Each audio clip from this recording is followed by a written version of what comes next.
I'm still thinking this is pink bubblegum. Still thinking it's pink bubblegum.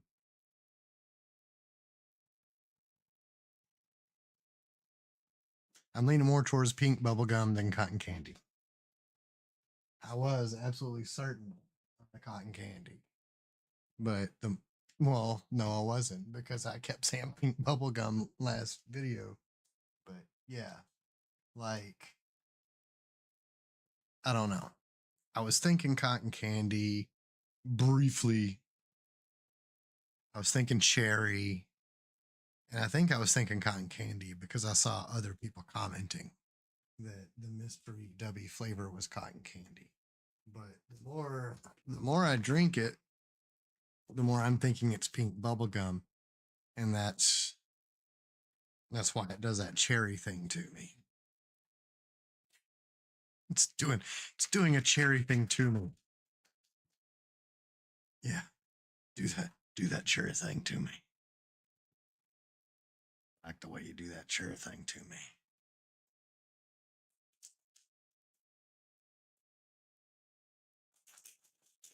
Condensation spraying everywhere. Got horns, but they keep disappearing. Right there. Look, I got horns, but it doesn't mean I'm horny.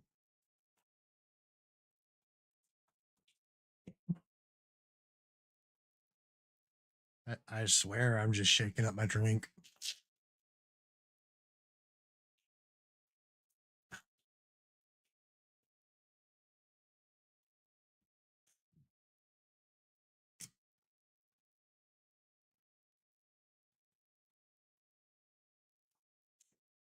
there's the cherry.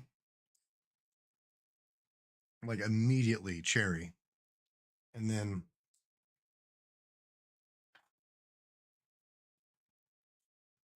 no, it's sticking with cherry now. Weird.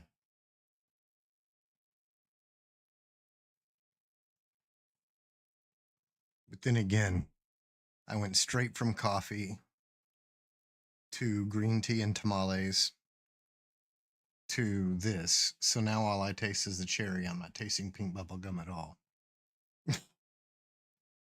I have not brushed my teeth or anything in between those three substances. It was just straight from coffee to tamales and tea to this. And now it's just like, nope. Just cherry. Yummy, yummy.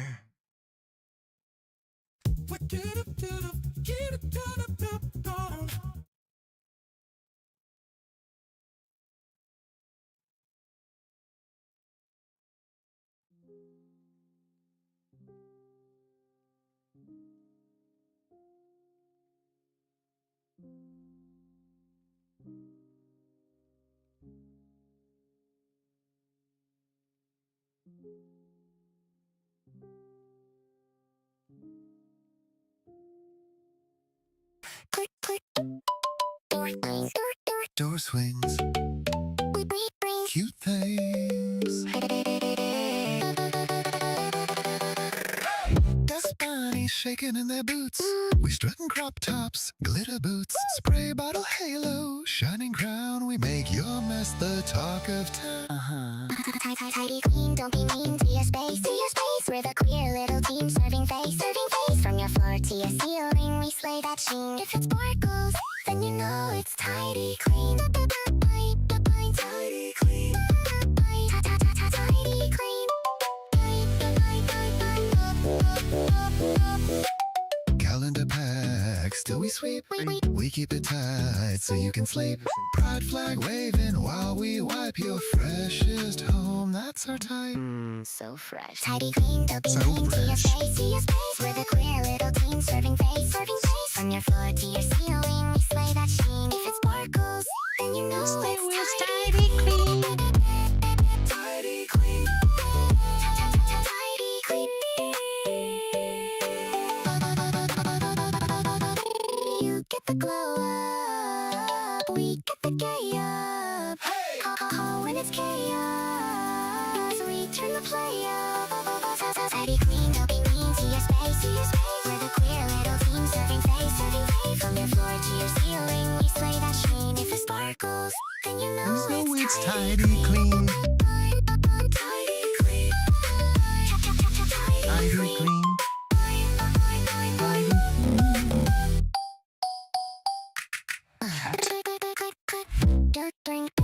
Door swings. It's kind of weird that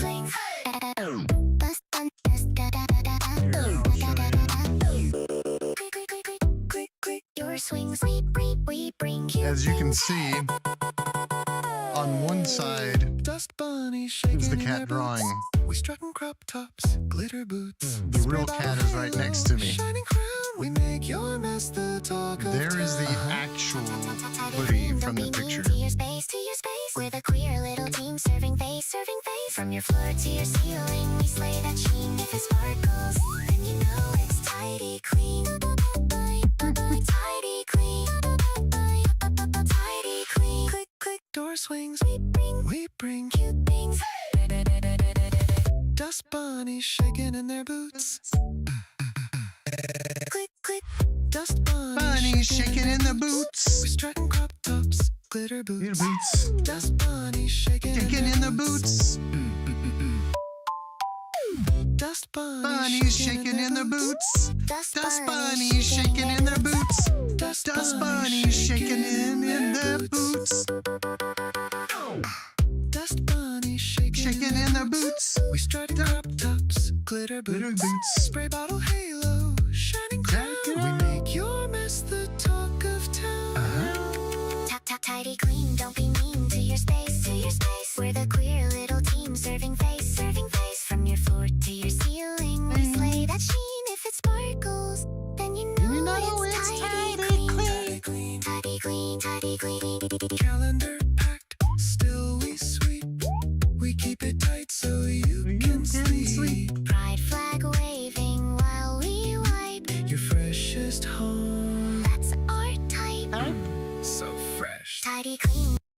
so fresh. Dust bunny shaking in the boots.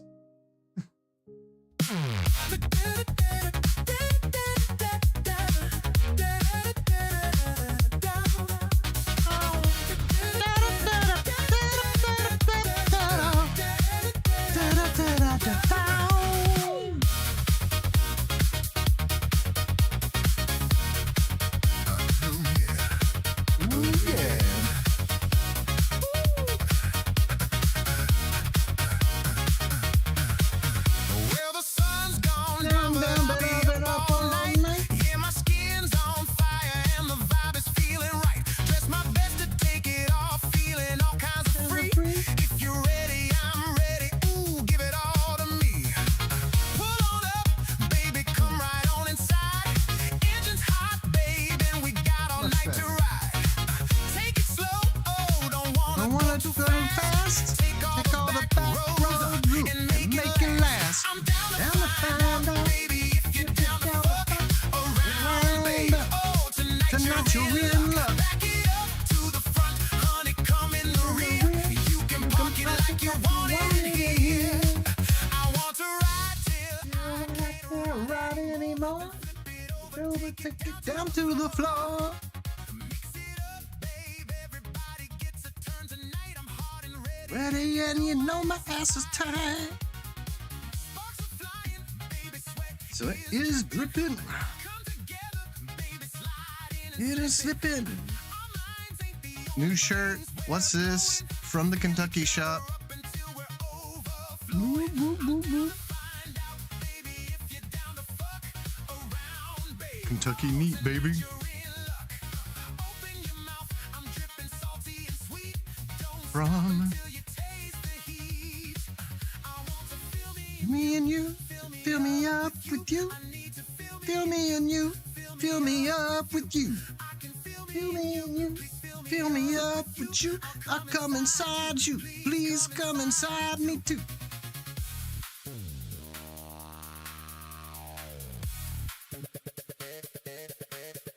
Unless, you know, it's a kink thing. I will not kink shame. I know some people, they're into footwear. So if it's like licking boots because it's like a fetish thing, that's okay. But when it's an authority thing, no. It's tight. Feels so good. It feels so right. Gonna get higher. We are the fire. I'm down to find out, baby, if you're down to fuck around, honey. Tonight you're in luck. Six, wanna be the nine. Heading a little behind. And here's to lust. Here's to ass. Feel the thrust.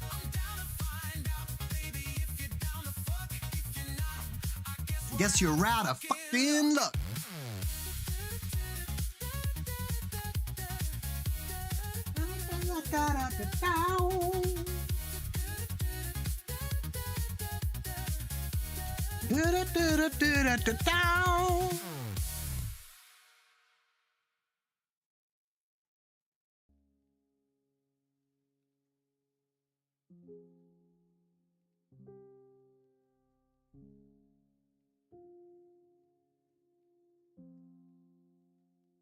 I mean, I could be wearing one of my new shirts. I should be wearing one of my.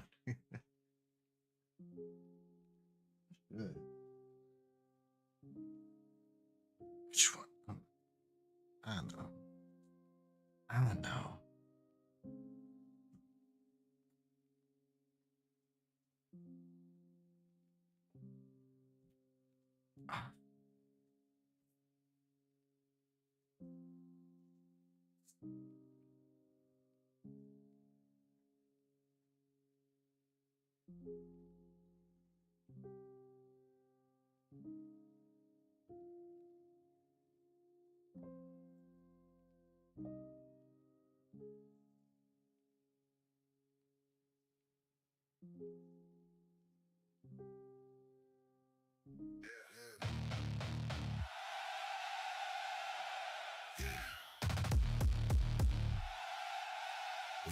Side with it.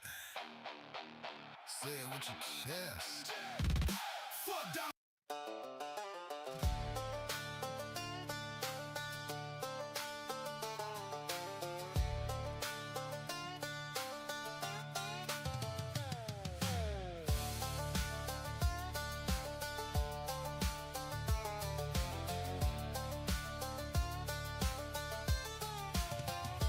I saw him trotting through my pasture wearing nothing but a grin. Tail between his cheeks, glitter shimmered on his skin. You look like a cowboy who knows how to ride, so I grabbed him by the horn and branded his backside. We make hay in the loft and we get down in the dirt. Sometimes I ride him like a bull until my butt cheeks hurt. I'm the happiest cowboy in the whole USA. Just because we're fucking, that don't make me gay.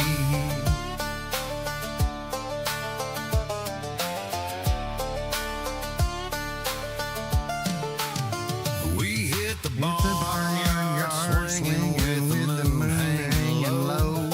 He's prancing like a stallion. It's time to rodeo. I don't need no saddle, just give his stirrups a pull.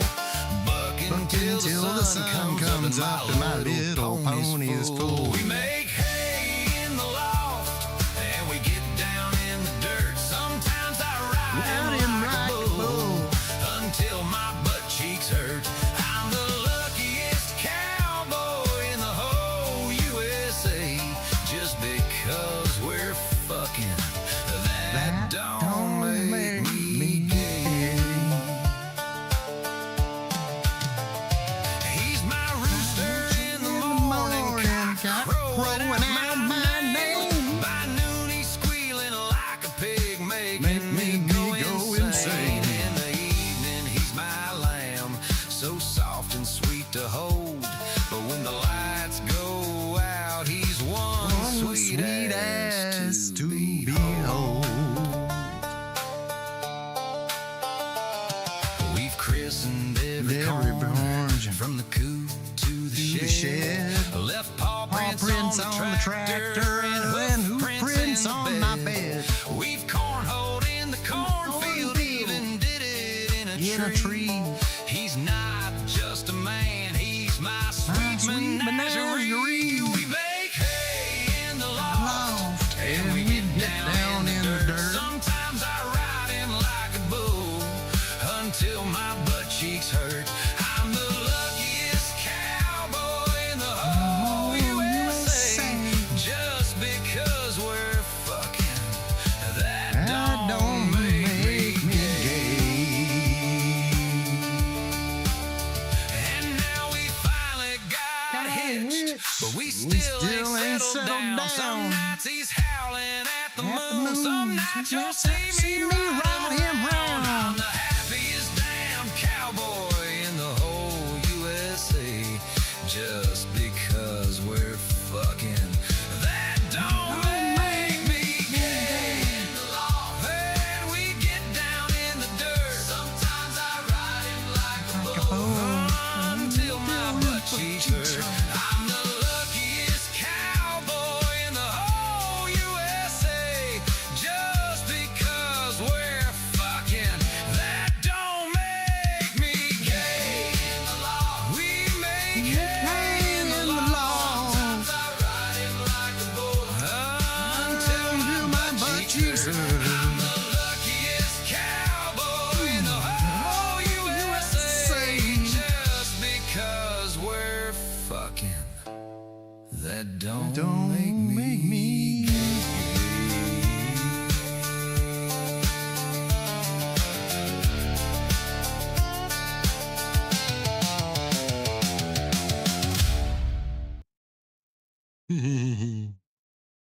Man. Man, oh man, oh. What the fuck? I mean, what the actual actual fuck.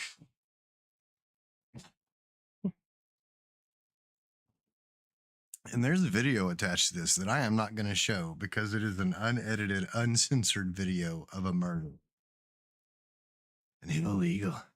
An illegal alien criminal from Haiti who was released into our country by the worst president in history, Crooked Joe Biden, and the radical Democrats in Congress just made an innocent woman to death with a hammer at a gas station. A gas station, a gas station, a place where you get gas. A station that has gas, a gas station in Florida. The video of her brutal slaying is one of the most vidicious, pan-fried things you will ever see. This animal was allowed to stay here because the Biden administration granted him and all Haitians temporary protective status. A massively abused and fraudulent program which my administration is working to terminate. But the Iran's liberal district court justices are sent it our way. This one. Oh my god. This one killing should be. You know, he didn't type it because it's the random capitalization to make it look like it's him, but he's not intelligent enough to. Yeah. To turn the United States. Tens of millions of criminals living through millions from all over the world pouring in country telling a veteran check through lie. Just a bunch of racist bullshit. Said all along. If you import third world, you become third world. What happens over the 4 years Democrat control? We're rapidly trying to reverse this decline through deportations. So ever get another chance power, they immediately reopen the border. Allow America to once again be a safe haven for criminals. Please say a prayer for this innocent woman's family.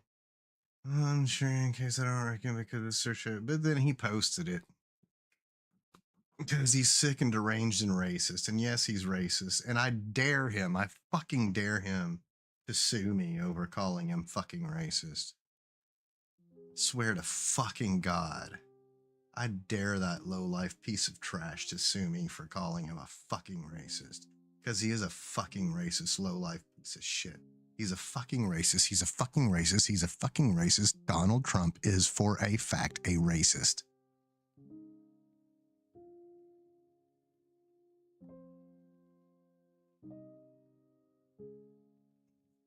Iran is doing a very... Let's see. Gotta get this shit up here. So, Donald Trump is a racist, and I dare him to sue me for saying it. Iran is doing a very poor job, dishonorable some would say, of allowing oil to go through the Strait of Hormuz. That is not the agreement we have. Dude, you lost. Take your fucking L and go the fuck home like the bitch you are. You lost. You lost. You tried to fight with adults and you lost. That's what happens when a child picks a fight with adults. The child loses. The Wall Street Journal, one of the worst and most inaccurate editorial boards in the world, stated, victory in Iran. Actually, it is a victory. I'm pretty much sure about it. Just my ejaculation. Because of me, Iran will never have a nuclear weapon. They already didn't have one. But look, very soon the oil will start flowing. Wall Street Journal will, as usual, live to eat their words. They are always quick to criticize, but never to admit when they're wrong. Iran is doing a very... I mean, come on. Come on. Come on. I have to do... I've got something I've got to do on one of my social medias. I got to do something on one of my social medias over here.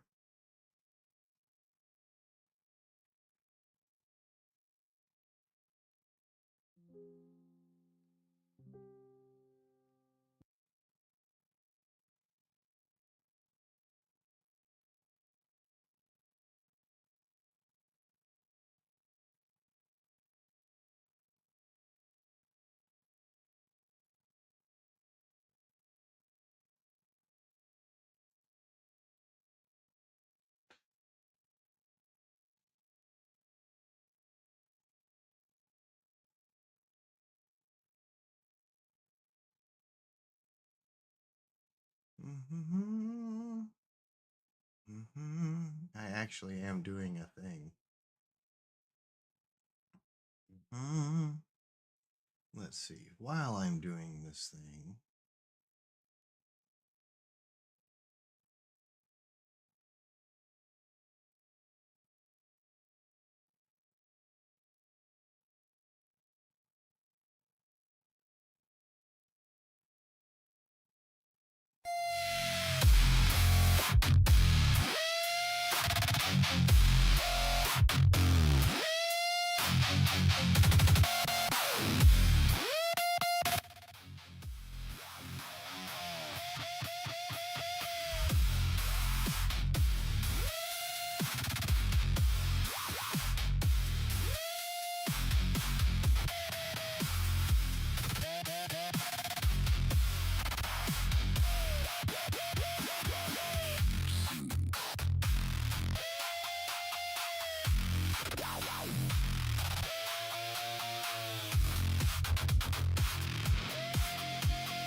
Gold stain, Bible for the photo frame. Dead eyes, spray tan grin. Every word a static sin. Plastic flag on a plastic grave. Selling fear like a tidal wave. Tiny crown on a giant lie. You point down while you kiss the sky. Fuck Donald Trump. Carved in the wall. Chant it till the circuits jump. Tear down the hall. Fuck Donald Trump. Spit out the throne. Name in the ash and dump. We take it back.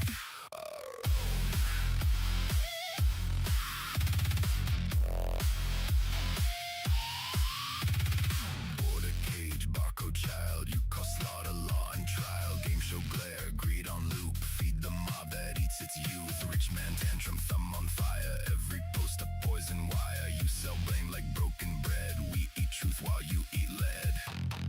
Fuck Donald Trump. Carved in the wall. till the circuits jump. Tear Head on the wall. Donald Trump. Spit out the throne. Name in the ash and dump. We take it back.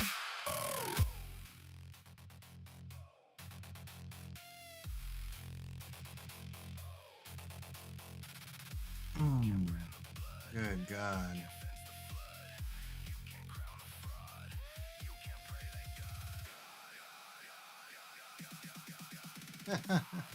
Oh, this is great. I know why Tucker Carlson, Megyn Kelly, Candace Owens, and Alex Jones, people who have been fiercely loyal to Trump since day one when he took ownership of the Republican Party, these people were going harder in the MAGA paint than any other MAGA, including Marjorie Taylor Greene, which is also important to this deal here. But I know why Tucker Carlson, Megyn Kelly, Candace Owens, and Alex Jones have all been fighting me for years.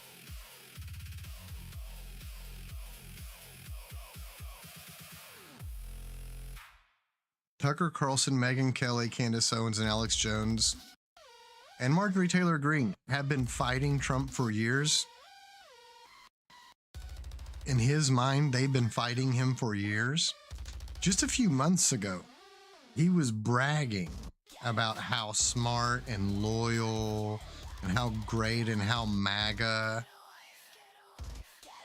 all four of those people are. He was bragging about how loyal and how smart and how successful they are all. But they've been fighting me for years. In his tiny, shriveled, withered brain, they've been fighting him for years. While they've been shouting his praises to anyone who would listen. Jesus fuck. I mean, and that's how stupid he is. It just shows.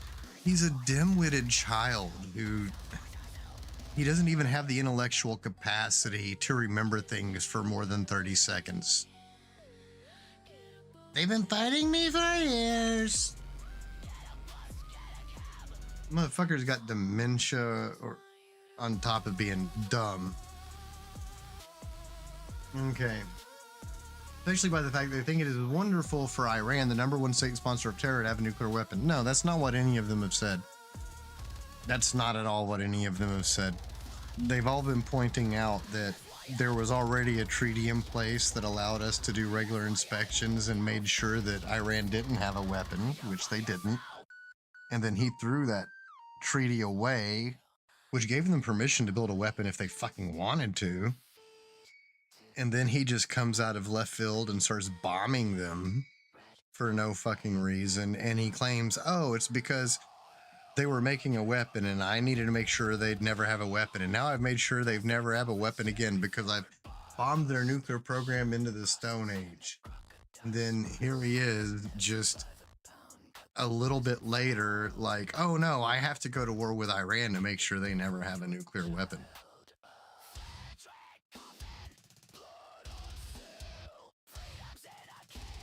I mean, fucking, his brain is just fucking overcooked scrambled eggs.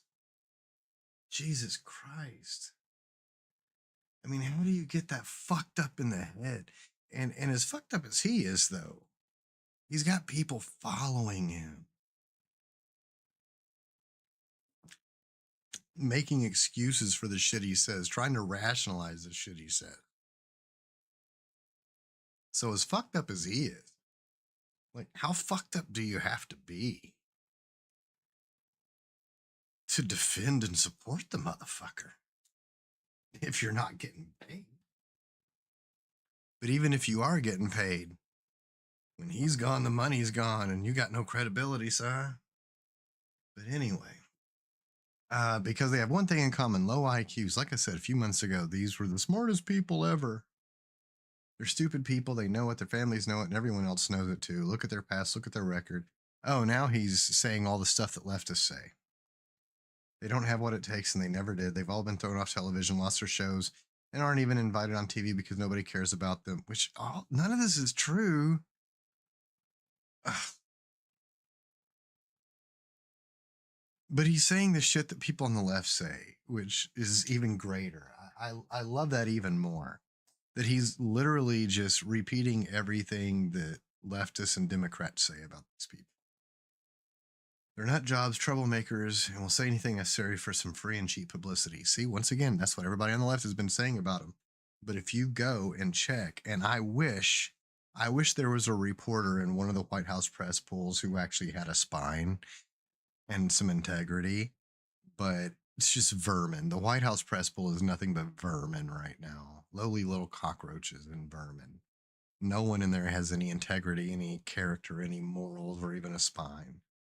If they did, then one of them would be quoting him, literally quoting him from a few months ago. But a few months ago, you said this about Megyn Kelly. You said this about Candace Owens. You said this about Tucker Carlson. You said this about Alex Jones. And you just said this just 2 months ago. Now you're saying they've been fighting you for years and they're dumb and they're this and they're that. Now they think they get some clicks because they have third-rate podcasts, but nobody's talking about them, and their views are the opposite of MAGA, or I wouldn't have won the presidential election in a landslide. Once again, you could quote him from just a couple of months ago saying, these are loyal MAGA. They're the heart and soul of MAGA. Or I wouldn't have won the presidential election. MAGA agrees with me, and I just gave CNN a 100% approval rating of Trump. Okay, I don't understand why he puts himself in quotes and talks about himself like he's a product.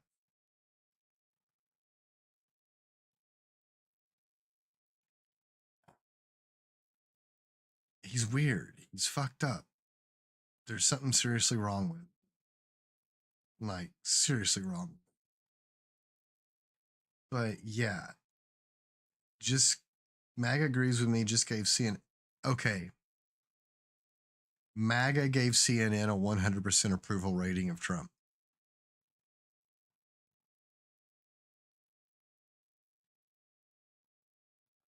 That's like saying, you know, 100% of the people,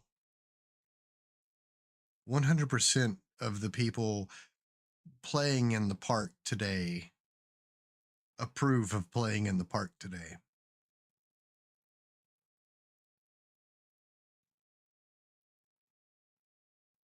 Hmm. 100% of the people, 100% of the people standing in line at this taco truck approve of this truck's tacos.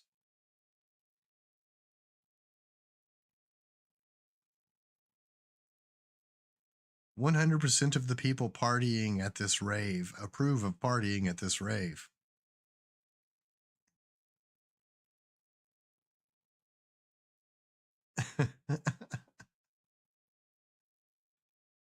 I mean, come on. Not hand flailing fools. Hand flailing fools. That's what people say about Trump. Because he's always like, when he's talking, he's like this the whole time. He's a hand flailing fool. Like he's playing a fucking accordion. Hand flailing. What even? Oh God. And that's not even a thing. That's not even a thing. He's just farting out words. Who couldn't even finish college. He was a broken man when he got fired from Fox, and he's never been the same. Now he's just stealing quotes from Jon Stewart. Perhaps he should see a good psychiatrist. Or Megan Cayley, who nastily asked me the now famous only Rosie O'Donnell question. I mean, who nastily asked me what?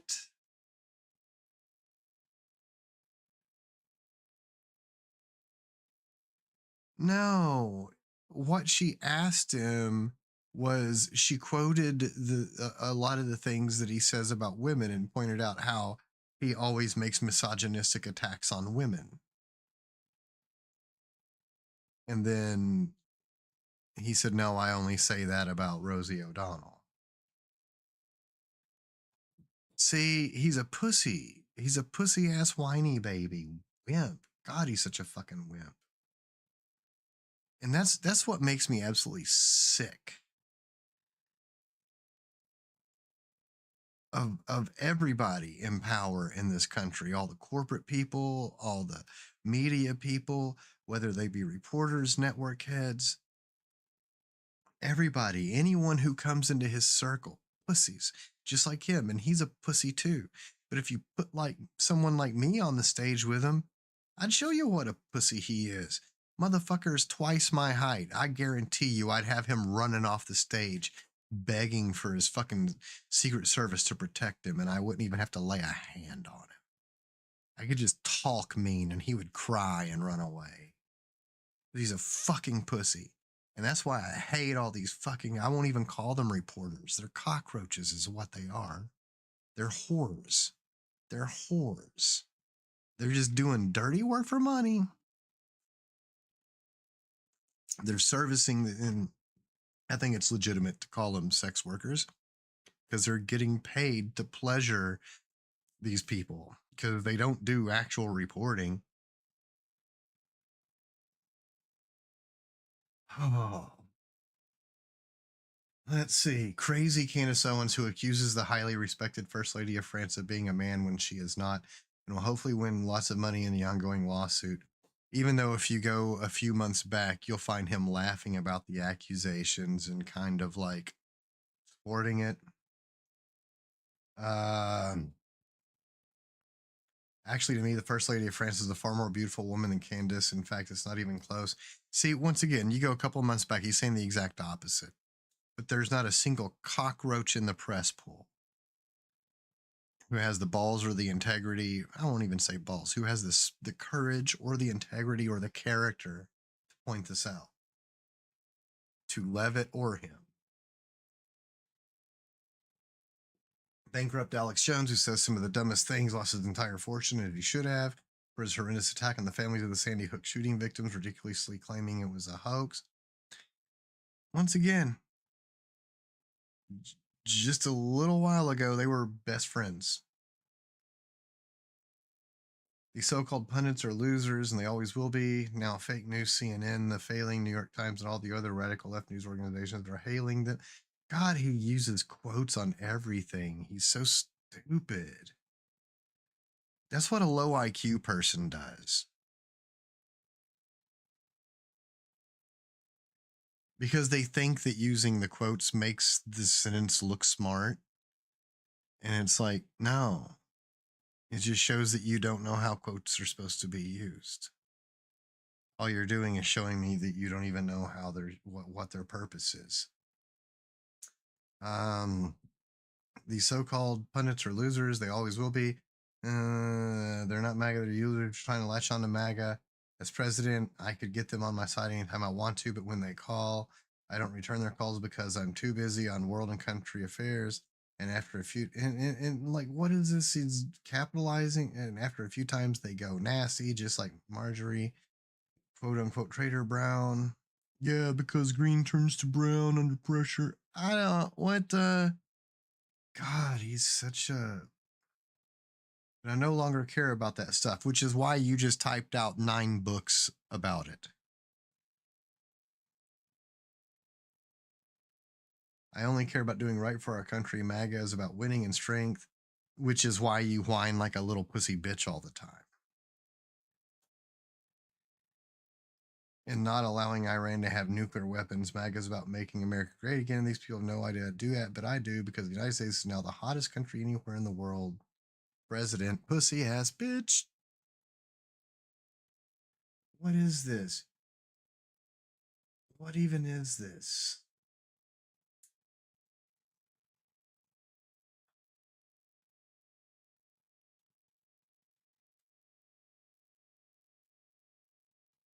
Not to Iran, rather to NATO, reportedly telling Trump he's issued another ultimatum, though not to Iran, rather to NATO, reportedly telling members of the alliance that they must commit warships or other military assets to secure the Strait of Hormuz, or they're going to get punished. Because even though the ceasefire that he announced is supposed to mean that the strait's already open, there's almost been... I would give anything for these other world leaders to go on television and say, my official statement is, Donald Trump, you can go fuck yourself. Been no traffic through the waterway yet. And Israel's continued attacks on Lebanon. They're threatening to blow up whatever fragile peace somehow seems to be holding. But where we should start is with NATO, and what I think is some very important context. Right, Article 5 of the NATO Treaty, the one that says an attack on one is an attack on all, it has only been invoked once. It was invoked by the United States after 9/11, and more than 1,100 non-US troops were killed in the subsequent war in Afghanistan. But Trump, long before today, he's cast doubt on whether he would actually defend NATO allies if they invoked Article 5. And that's as he's also insulted them, tariffed them, threatened their territory using tariffs, and let's say complicated efforts to deal with the Russian war of aggression on their doorstep. And he and his administration are now also campaigning for Hungarian Prime Minister Viktor Orban, who's seeking re-election this weekend and who has also threatened Allied unity while actively working against Ukraine. We're talking about a man that reportedly literally told Putin in a phone call last year, I am at your service. And you have all of this as the war that Trump's complaining NATO allies won't help him with, it is a war that he started by choice with no real self-defense rationale and without consulting them. Right? And despite all of that, the realities of the world, you had White House Press Secretary Caroline Leavitt yesterday sharing what she said was a direct quote from the president on NATO. They were tested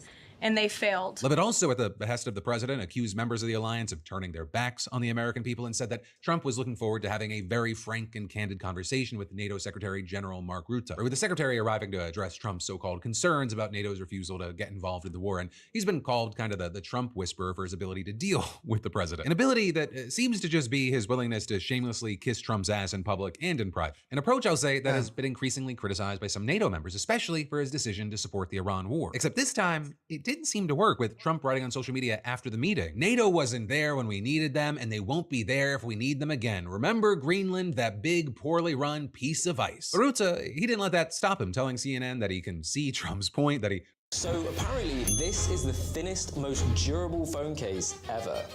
And it's only possible really admires Trump's leadership and that the world is absolutely safer thanks to Trump. And then on top of that, Rutte argued that overall, NATO allies ended up providing significant support to the US for the war in Iran in terms of logistics, basing, and other measures, which does seem to be true. And then in addition to that, you had him noting that NATO countries are looking for what they can do to contribute to keeping the Strait of Hormuz open, with assets including warships as well as minesweepers and radar technology. But again, that was what he said publicly. And according to a major German newspaper, he privately told European leaders that Trump was expecting those concrete commitments within the next few days. And you have several European diplomats reportedly saying that Trump's demand amounted to an ultimatum, although it's not exactly clear what the consequences will be. Because in addition to a number of things, he's already threatened to withdraw the US from NATO, which also isn't something he technically can do by himself. Though you also had the Wall Street Journal reporting that the White House is considering a plan to punish NATO members that Trump thinks have been unhelpful. And that could apparently involve pulling American troops out of those countries or even closing down bases. Right. And then as far as countries that have been seen as supportive of the White House, if this happened, they could apparently end up getting more troops, which actually ends up being very notable and interesting because, I mean, we'd mostly be talking about countries on Europe's eastern flank. So like Romania and Poland. And so Russia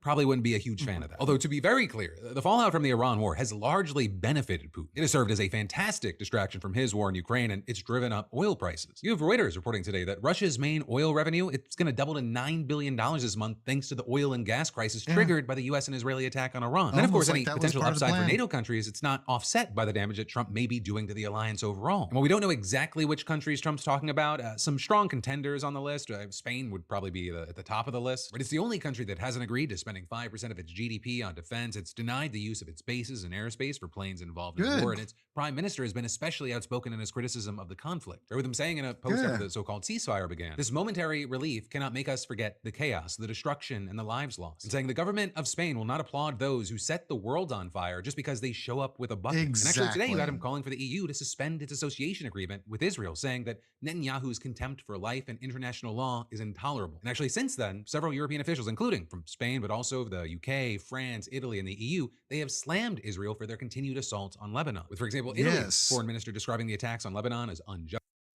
They need to actually slam. They need to militarily slam Israel.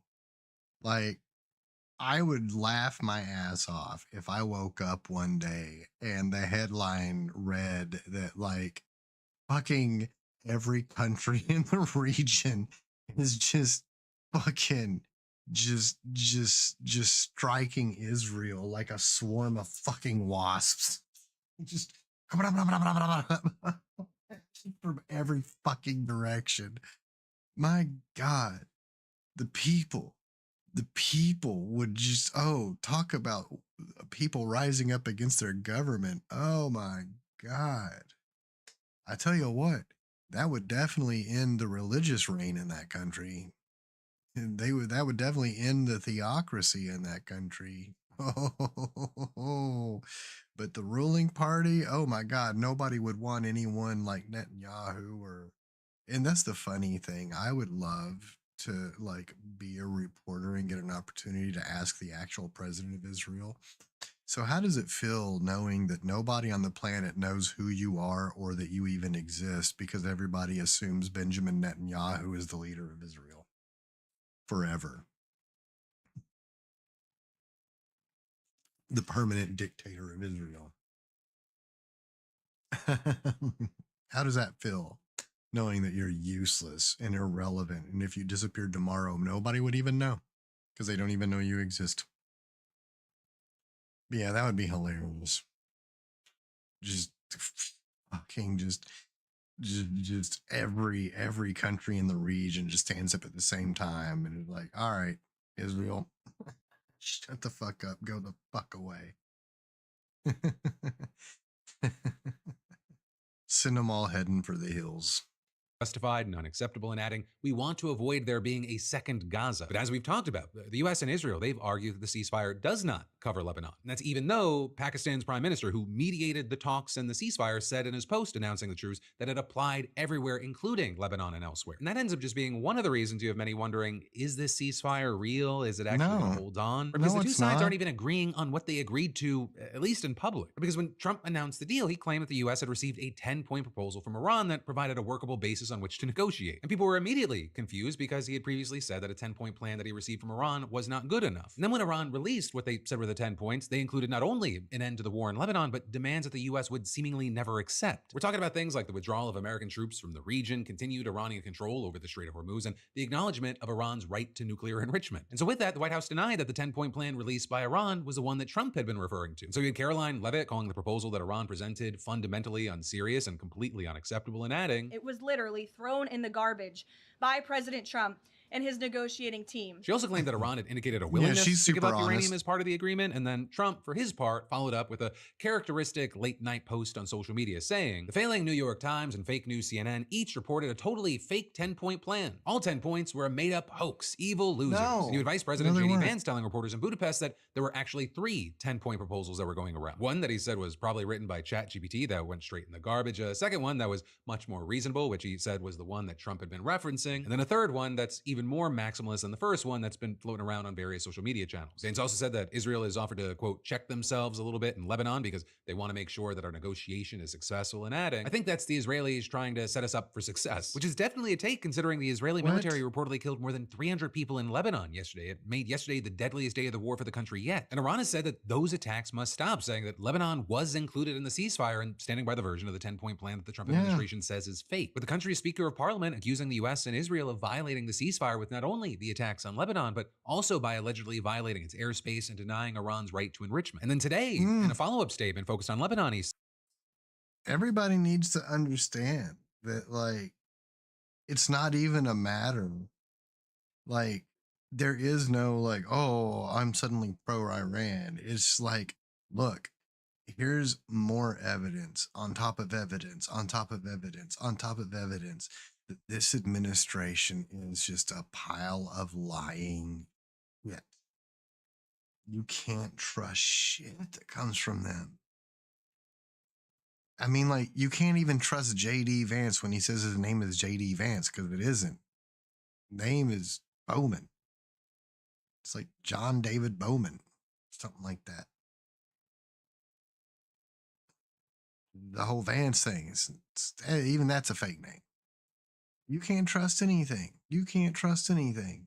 If you were standing outside with the sun shining on you, and Donald Trump or anyone from his administration, especially Caroline Lyon Levitt, comes up to you and says, "Oh, it's a beautiful day, the sun is shining," you better look up one more time and make sure they're not lying to you. And that's just what this is. That's the importance of this, is they lie all the time. They lie. I mean, you know, and it doesn't even matter about, you know, what level of honesty we're getting from Iran. The point is, we're still fighting because Trump and MAGA are lying about what's happening with Iran. said Lebanon and the entire resistance axis as Iran's allies form an inseparable part of the ceasefire. With Iran's president writing in another post, such actions signal deception and non-compliance, rendering negotiations meaningless. And this is also important to expose how dangerous Israel is and how we need to permanently cut ties with them altogether. And then you had a spokesperson adding that peace talks that the U.S. says are planned in Pakistan will only happen if the Lebanon issue is resolved. And with all that reportedly under pressure from Trump, Netanyahu said today that he ordered the Israeli government to start direct negotiations with Lebanon to disarm Hezbollah, saying in a statement that the talks would take place as soon as possible. But also, he reiterated that there is no ceasefire in Lebanon and said that Israel is continuing to strike Hezbollah with force and will not stop until it restores security in Israel's north. So it's not clear that this will actually diffuse the tensions. Right, in all of this, it's coming as you have outlets like Reuters reporting that Israel is digging in for what's being called a forever war in the Middle East. And they're citing Israeli military officials who And say they're the using buffer us zones as their created in Syria, pawns. Lebanon, and Gaza. They're using us and our military as their pawns to get it done because our administration is trash. Gaza put the country in a semi-permanent state of war. And then in the meantime, right, Trump, he said that the U.S. is ready to get back to fighting if necessary. And then in another one of his recent social media posts, he said, all U.S. ships, aircraft, and military personnel with additional ammunition, weaponry, and anything else that is appropriate and necessary for the lethal prosecution and destruction of an already substantially degraded enemy will remain in place and around Iran until such time as the real agreement reached is fully complied with. And adding, if for any reason it is not, which is highly unlikely, then the shooting starts, bigger and better and stronger than anyone has ever seen before. It was agreed a long time ago, and despite all of the fake rhetoric to the contrary, no nuclear weapons, and the Strait of Hormuz will be open and safe. In the meantime, our great military is loading up and resting, looking forward actually to its next conquest. But of all the threats and the bluster that Trump's been throwing around, this thing with the Catholic Church for a lot of people is one of the craziest. Because you've got Trump's people allegedly saying, we've got the biggest military on earth, we can do whatever we want, and you better side with us or else. You know, for some context here, the new Pope Leo XIV, he's been very critical of the Trump administration over the past year, first condemning confirming its immigration policy and then And its he foreign already policy. responded With the Pope to delivering his Pussy first Trump. State of the World address a few days after the invasion of Venezuela. A diplomacy that promotes dialogue and seeks consensus among all parties is being replaced by a diplomacy based on force. And well, apparently, Trump's people, they didn't like that, and so they decided to give the Holy See a piece of their mind. With the Undersecretary of Defense for Policy, Elbridge Colby, a close ally of J.D. Vance, who was nominated by Trump, inviting the Vatican's Defense for Policy. Trump's people, they didn't like that, and so they decided to give the Holy See a piece of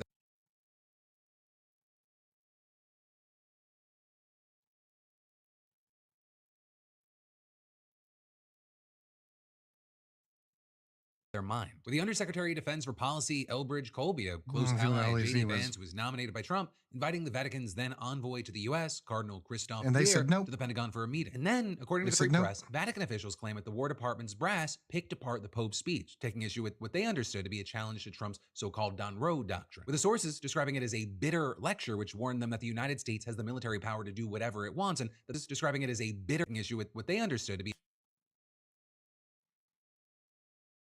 a challenge to Trump's so-called Don Roe doctrine, with the sources describing it as a bitter lecture which warned them that the United States has the military power to do whatever it wants and that the church had better take its side. In fact, the report claims that at one point, a military official even invoked the Avignon papacy, referring to a period in the 14th century when the French monarchy dominated the church. Literally, King Philip IV accused the Pope of heresy, blasphemy, sodomy, and sorcery, and then sent his henchmen to kidnap him. As far as the Pentagon, you had an official there confirming that this meeting did take place, but they said, quote, the Free Press's characterization of the meeting is highly exaggerated No, and it's not. distorted, saying the meeting between Pentagon and Vatican officials was a respectful and reasonable discussion. We have nothing but the highest regard and welcome continued dialogue with the Holy See. And then when someone asked And I J.D. think Vance people about it believe during that. his trip to Hungary, all he said was, I've never seen this reporting. I'd like to actually talk to Cardinal Christophe Pierre and frankly to our people to figure out what actually happened. I think it's always a bad idea to offer an opinion on stories that are unconfirmed and uncorroborated, so I'm not going to do that. but whatever really happened in that meeting, one thing's You know, that right there, without him realizing it because he's an idiot, he's conceding that you can't trust shit that comes out of this administration. You can't trust anything. Even he doesn't trust it. for sure that the government and this church do not get along. But reportedly, some inside the Vatican, including Pope Leo himself, have been startled by the Trump administration's depictions of a warlike God who picks sides. You know, whether it's Trump claiming to speak for God himself as if he spoke to him on the phone just the other night, Do you believe that God supports the United States' actions in this I do, war? because And have you God sought is his good, direction? because God is good, and God wants to see people taken care of. God doesn't like God what's wants to happening. see people I don't like what's happening. Everyone says, I don't enjoy this. or His the voice sounds like a evangelical pastor wheezy Franklin fart. Graham saying this crazy shit during a Pentagon prayer service for Christmas. We know that God loves, but did you know that God also hates? Do you know that God also is a God of war? Or Trump's spiritual advisor Paula White comparing Trump to Jesus Christ himself. You were betrayed and arrested and falsely accused.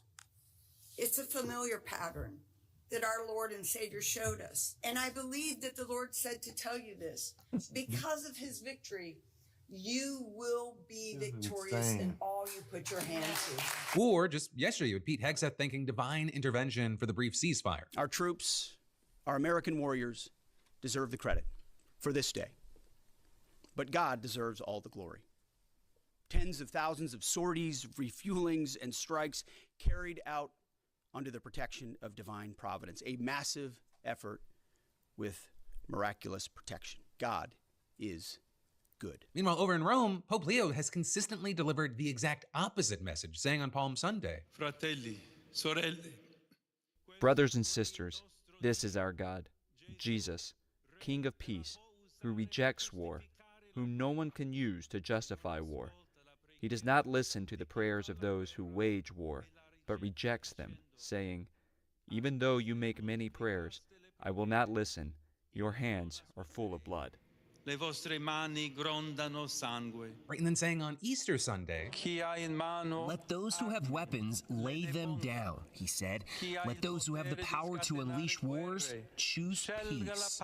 pace. then after Trump's a whole civilization will die tonight post saying, Chiedendo la pace. Today, as we all know, there has also been this threat against the entire people of Iran, and this is truly unacceptable. Tutto il popolo di Iran. and then most recently he even called for political opposition. I would invite the citizens of all the countries involved to contact the authorities, political leaders, congressmen, to ask them, tell them to work for peace and to reject war. Though I will say, even with all that, the Pope has very notably refrained from singling out Trump directly, with one senior Vatican official telling the Washington Post that Leo is generally opposed to any and all who would seek to instrumentalize God for war. But then also at the same time, you had the Free Press reporting that when the White House invited him to America's 250th birthday this summer, the Pope declined. With this, reportedly over a mix of foreign policy disagreements, the increasingly vocal opposition of U.S. bishops to Trump's immigration policy, and a reluctance to become a political bargaining chip in the 2026 midterms. And so instead, Pope Leo is going to be spending July 4th on the Mediterranean island of Lampedusa, which is a waypoint for African refugees reaching Europe. And in fact, one Vatican official told the Free Press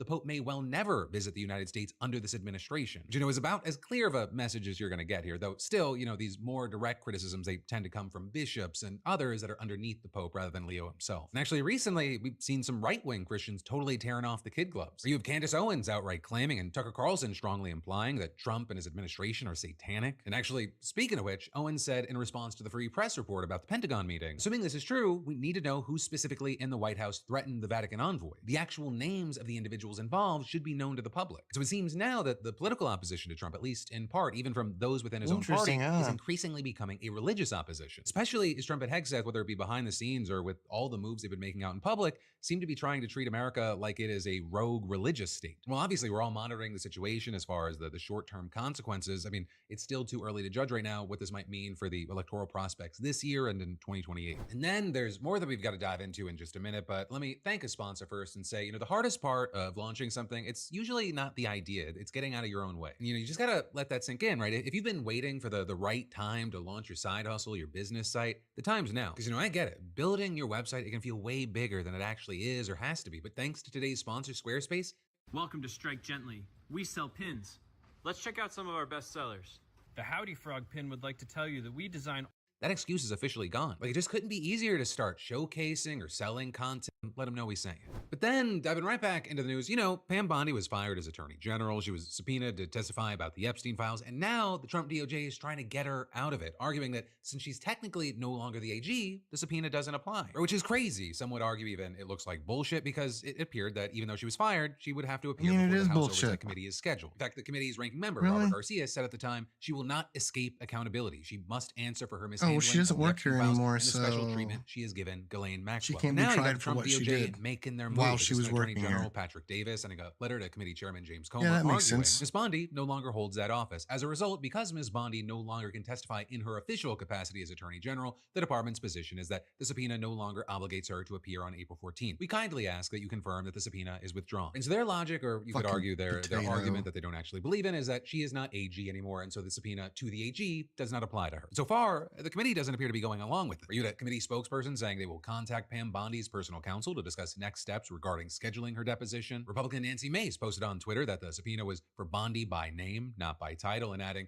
"The American people deserve answers, and we expect her to appear as soon as a new date is set." Also, Mace and Democrat Ro Khanna sent a joint letter to Comer saying the removal of Pam Bondi as Attorney General I don't care what does that not little boy diminish the committee's says. legitimate oversight interests in seeking her sworn testimony or the need for accountability and information about files withheld from the public by the DOJ. And adding, on the contrary, it makes her sworn testimony even more important. And then as far as Garcia, he accused Bondi of trying to get out of her legal obligation to testify and saying, if she defies the subpoena, we will begin contempt charges in the Congress. The survivors deserve justice. And that one's a big one, because for contempt charges to move forward, Garcia would need the support of at least 3 Republicans on that committee, plus a vote by the full House. But also, Bondi doesn't exactly have a lot of defenders at the moment. Trump fired her, the MAGA coalition has largely moved on, and both Republicans and Democrats on the committee, they're saying she needs to testify. So the votes are contempt. They might actually be easier to get than you'd expect, and you had Chairman Comer saying that he isn't sure how to proceed and he wants to talk to Republicans over the weekend before making a decision, which really sounds more like, how are we going to navigate Trump on this? But at least for now, he says that he plans to move forward with the subpoena. And then as far as the Trump DOJ, they say that the agency remains committed to working cooperatively with the committee, and Bondi herself hasn't responded yet. This whole thing, this part's my opinion. That was a story. This is my opinion. It adds this very interesting but also infuriating layer to the situation. Right? Because the general idea in the story has been that Trump's actually been very angry at Pam Bondi. She's fumbled things with the Epstein files in a way that it actually got Republicans to say, hey, we need these, and it's kind of screwed Trump. There was also the belief that he was angry that she hasn't been going after his political enemies successfully. But now they've created this whole other situation with trying to get her out of the deposition that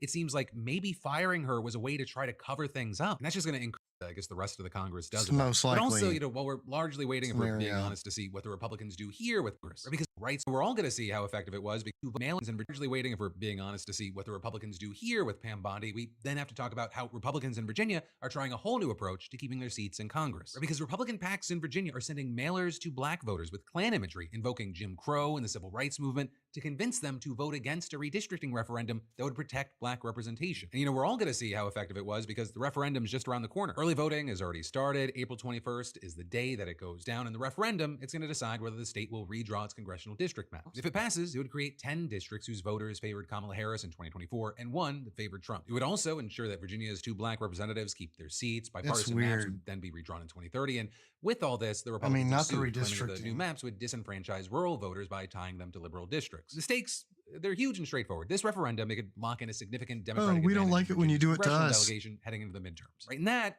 it then brings us to the mailers. Last month, Democracy and Justice, which is actually a Republican-aligned political action committee led by former state delegate A.C. Cordoza, sent out mailers to black voters that took things to a completely different level. The mailers use Klan imagery and say, our ancestors fought to represent us. Now, Richmond politicians are trying to take our districts away. Just like Jim Crow, they want to silence your voice. And then they also actually used old statements from Governor Spanberger and Barack Obama to suggest that both oppose the referendum. It tells you that they're desperate.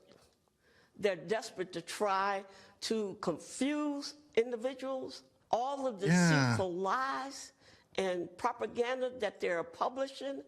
I know President Obama cannot be pleased about this. So with all this, you had Virginia Attorney General Jay Jones saying these ads deliberately exploit the history of Jim Crow and the civil rights movement to mislead black voters and suppress participation. Though Cordoza defended the mailers, saying if Democrats don't like what the mailer represents, they should not be doing the actions that the mailer represents. Period. They're having a hard time dealing with it because it reflects upon them. You also had the chairman of the Virginia Republican Party, Jeff Ryer, denying seeing the mailers or having any involvement with Democracy and Justice, but also he defended the use of Obama and Spanberger's quotes, saying they were against gerrymandering before they were for it. Now, to be fair, Ryer has a point that Democrats have not always supported redistricting, and the referendum ballot language, it only asks voters if they want to draw new maps to, quote, restore fairness, which critics say understates what's actually happening. But of course, the broader context here matters. Republicans in states like North Carolina, Missouri, and Texas, they've been aggressively gerrymandering for years. Virginia's referendum, it's a response to that. Democrats are using the same tools that Republicans have wielded across the map. And in fact, it was only after Trump's administration pushed new redistricting efforts that figures like Obama came around to supporting it in blue states. Trump literally called up Abbott in Texas and was like, give me more seats, and he did. That's why we saw California and others, including Virginia,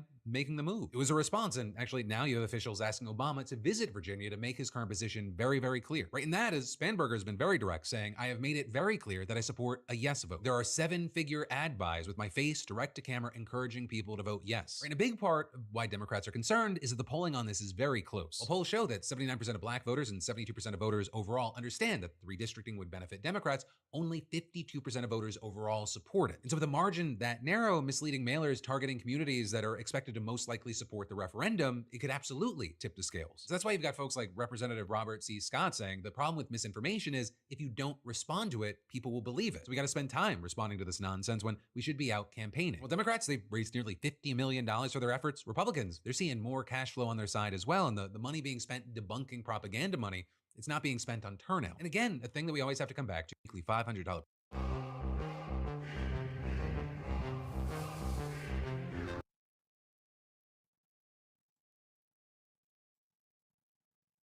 prize, no purchase necessary. Right, but then the final thing that we have to talk about today is that a woman who blew the whistle on sexual harassment at Fort Bragg's Delta Force just got arrested by the FBI for leaking classified information. Right, and specifically, you had Courtney Williams, who worked for a special military unit at Fort Bragg from 2010 to 2016. She held top secret security clearance and was trained in handling sensitive information, and she's a source in the Fort Bragg cartel, an investigative book about unsolved murders, drug trafficking, and other crimes at the base. Right, and an excerpt, including her accounts, was published in Politico, with Williams discussing her job overseeing valid but fictitious identity documents, passports, financial tools, or people working undercover. And the book includes some details of that work alongside her accounts of harassment. And as far as that harassment, what Williams described as horrific. She said operators routinely came to her office to proposition her for sex. They discussed her breasts openly. They would drunkenly propose to her. And a commander once told her that she was only hired for her assets while gesturing at her chest. In one incident, she said that she was subjected to a dress code check where she was told to bend over so that supervisors could determine if her white pants were transparent enough to see her underwear. They're saying that she believes that that check was conducted solely to humiliate humiliate her. And then when she filed a formal complaint, she said, "My life became a living hell." She faced retaliation and eventually agreed to a settlement. But then, as far as this arrest, you have the DOJ alleging that Williams mishandled classified information between 2022 and 2025 while communicating with a journalist. She spoke with the reporter for over 10 hours on the phone and exchanged more than 180 messages for the book and article. And the DOJ claims that she disclosed information related to her classified work, and they also allege that she sent messages to a third party expressing concern about how much classified information was being shared, writing that she was probably going to jail for life. And that then brings us to Seth Harp, the author of the book, who's condemning the FBI for going after his source. Harp calling Williams a courageous whistleblower who exposed rampant gender discrimination and sexual harassment in the U.S. Army's Delta Force, saying unlike many of my sources, she was adamant that she be quoted by name and made no attempt to conceal her identity because her actions were entirely above board, legitimate, and admirable. And then he also claimed the DOJ's indictment is ridden with factual errors and lacks specifics about what confidential information she actually revealed, arguing that she was arrested, quote,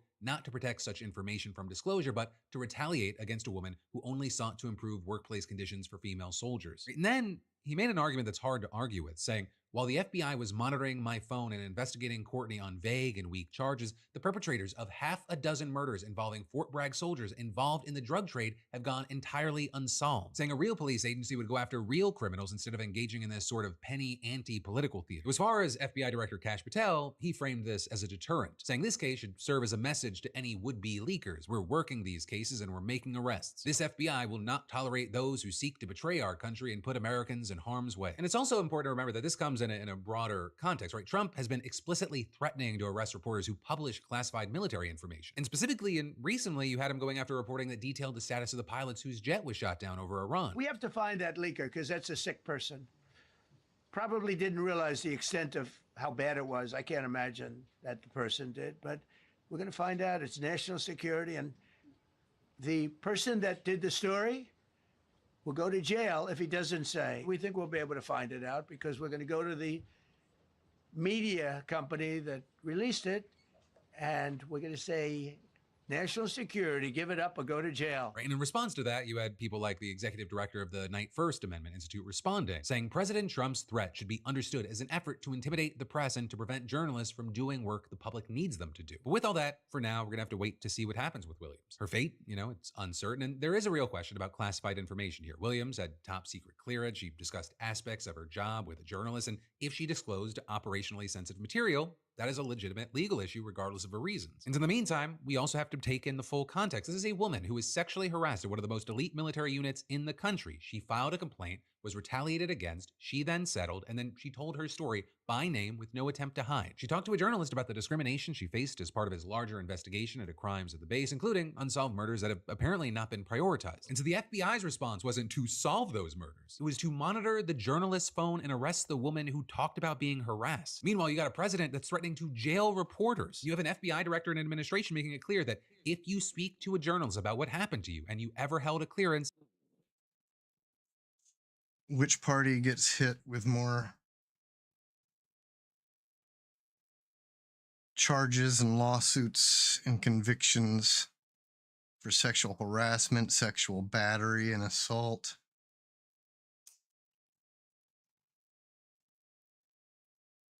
Adults and children? Which side of the aisle gets hit with that the most? Oh, the Republicans, especially MAGA? Oh, and now they would rather go after the people who get them in trouble than to solve actual crimes. What a coincidence. Can't wait until the day Kash Patel goes to prison for one of those charges, because he will. they're probably going to come for you. All while, again, remember, with this situation, the people who actually committed actual murders at the base, they're apparently walking free. But that, my friends, is the end of your Thursday Philip DeFranco show dive into the news, though. A little housekeeping at the end. If you didn't Speedy and smart resistance machine. So much to cover. Let's go. Well, it's a smart resistance train.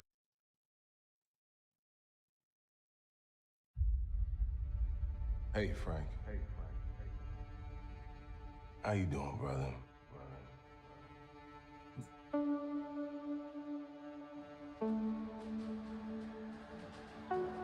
Talk to me.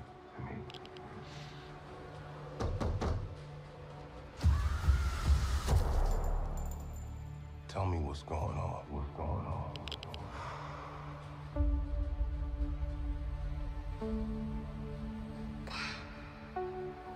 You think God's gonna forgive us for the things we've done?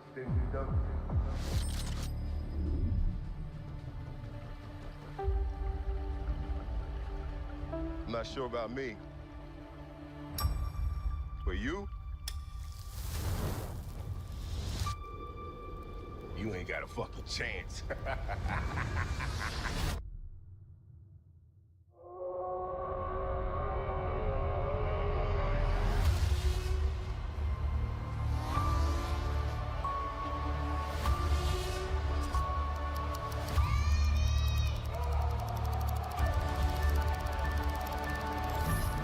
all you got? That's all you got? That's all you got? That's all you got?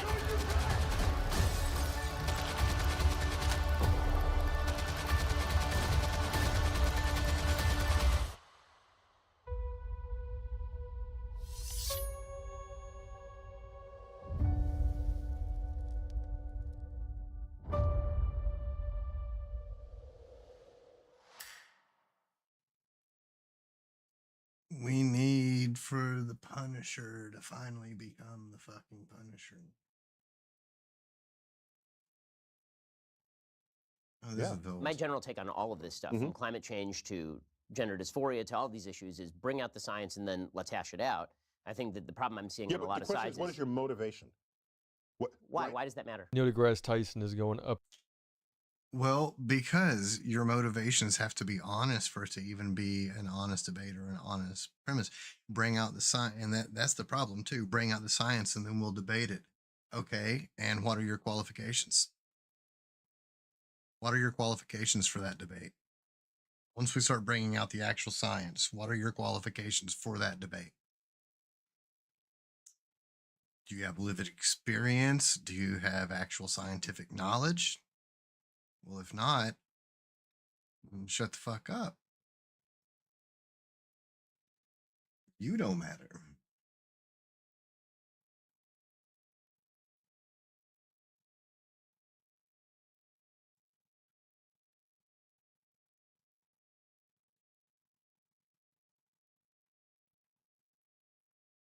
So Ben Shapiro is a bit of a mess. He cannot hide his absolute enjoyment and his I don't even know what the right word is. It's almost orgasmic how he feels about war, about this illegal and offensive war against Iran that's been waged by the axis of Epstein, the U.S., and Israel. Here he is, and he's positively giddy over Trump's threat to wipe out Iran. Let's listen. America is in a totally exceptional moment. We're sending human beings around the moon for the first time in decades. We're performing some of the most extraordinary military operations in human history. We're killing terrorists. We're delivering the most targeted strikes from the most sophisticated weaponry ever built. It's so crazy that he's just like not going to acknowledge even a little bit the bombing of guys, the we're elementary so cool. school We're killing where people. 170 little girls between the age of 7 and 12 got murdered. It was double tap, by the way. We double tapped. We also bombed another school on that same day. We bombed bridges that civilians use. We bombed petrochemical facilities. We bombed steel plants. Like hospitals, all these things have been bombed by us in Israel. And he's just going to, we're precision attacks on terrorists. They're terrorists. It's just so, like, literal, like, baby brain type shit. Like, if you watch it and believe it, you're just a child. You're just a child. Like, I remember when I was a little kid, and I think we got taught some bullshit-ass propaganda that America never lost a war. I remember going to my mom and be like, hey, Mama, did you know America never lost a war? We're the good guys, Papa, and we never lost a war. And it's like, you look back at that, you're like, oh, my God. Yeah, even as, like, a fucking 7-year-old, it's humiliating. I fucking believe that. And here's Ben Shapiro as a grown-ass man. Vietnam? This motherfucker's damn near 40-something years old, and he's like, what was we're Vietnam? going after terrorists with pinpoint accuracy, with amazing attacks. We're bombing little girls. That's what we're doing. We're rescuing pilots in Mission Impossible-style operations. That story was totally fake, by the way. All incredible stuff. The same United States that takes humans and puts them 250,000 miles away around the moon is the same United States that stands up to the thuggish, theocratic tyrants in Iran who want to develop nuclear weapons and develop intercontinental ballistic missiles and who wish to spread terrorism all over the region against us and our allies. We stand up to them. What President Trump is providing is an inspiring vision of what the United States should be. So at a time when Trump has literally collapsed to 33% approval rating, everybody knows he's a fucking idiot. Everybody knows the emperor has no clothes. Ben Shapiro's out here like, I got my pom-poms. I'm a Trump cheerleader. Yay. Sir, can I slurp your ball sweat, please? Hip, hip, hooray. All right, but I'm not done yet because he also took some time to go after Ryan Grimm, our boy Ryan Grimm of Dropsite and of Breaking Points, and Tucker Carlson for daring to oppose the Iran war. How fucking scandalous that they agree with the overwhelming majority of Americans. Ryan Grimm, who's become a favorite on the horseshoe right and the grievance party right, suddenly quoted by all of these people who have decided that isolationism is the way. He put out an actual tweet saying this. So Sean McGuire, who's an investor, put out a tweet saying, how did we get to the point where so many Americans are rooting against America? Again, 70-year-old fucking brain shit. Why are so many people rooting against America, Papa? And watch. If this is an honest question, I'd say Americans are rooting against America because we facilitated a genocide and followed it with a surprise attack on a girls' elementary school, followed by attacks on universities, medical centers, more schools, a world-famous pharmaceutical research center, a volleyball team, an unfinished bridge we claimed was transporting weapons, and then a nuclear power plant. We are now promising endless attacks on civilian infrastructure. We are hunting and targeting anyone who might be involved in ceasefire negotiations. Most people do not pay enough attention to have absorbed all the propaganda about the U.S. and Iran, so people coming to this fresh see us for what we are, absolute monsters. The monsters must be stopped. That's why people are rooting against us and for civilization to prevail. And that's the thing. And I would also say it's not really Americans rooting against America. It's Americans rooting against this administration. I mean, this administration is not America, you childish, smooth-brained, troglodytic Neanderthal. God damn, it's like nature took all of its most defective DNA and used it to build your brain, McGuire. God damn.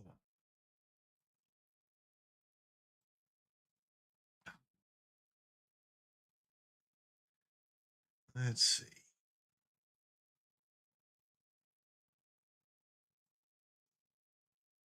I want to play a game.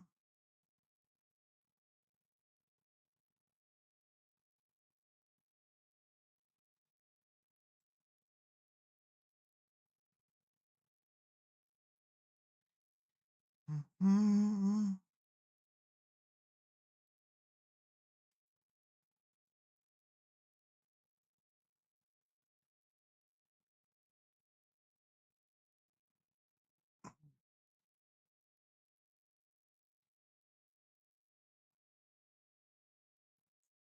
I haven't played Kingdom Come Deliverance 2 in forever.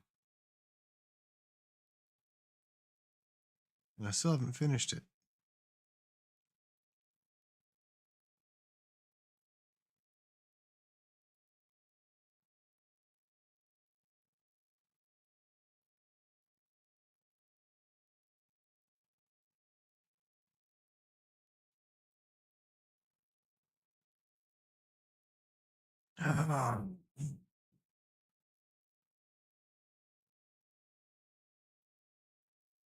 Stop making games that aren't compatible with my controller, you fucking scrubs.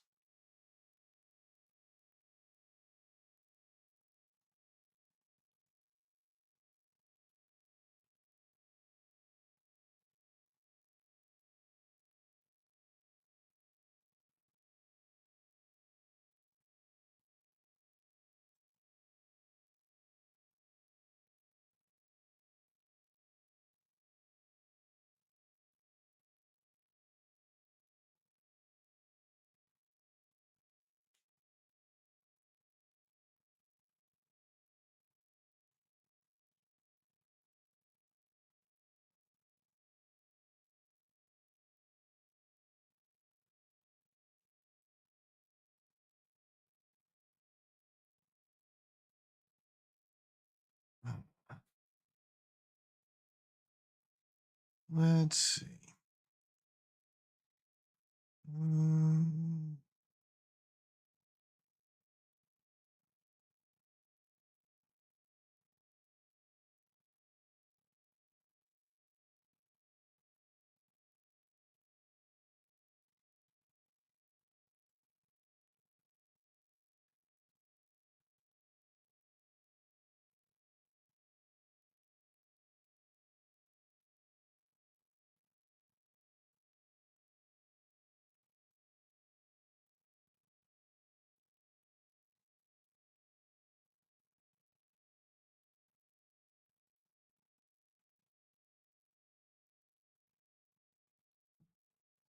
Ah.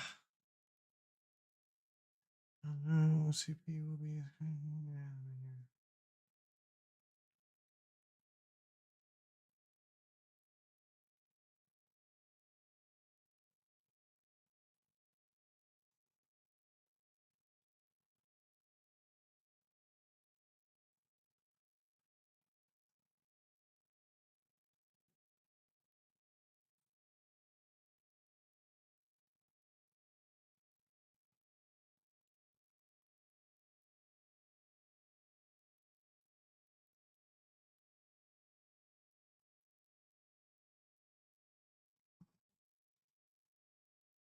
Yeah, I think I'm going to finish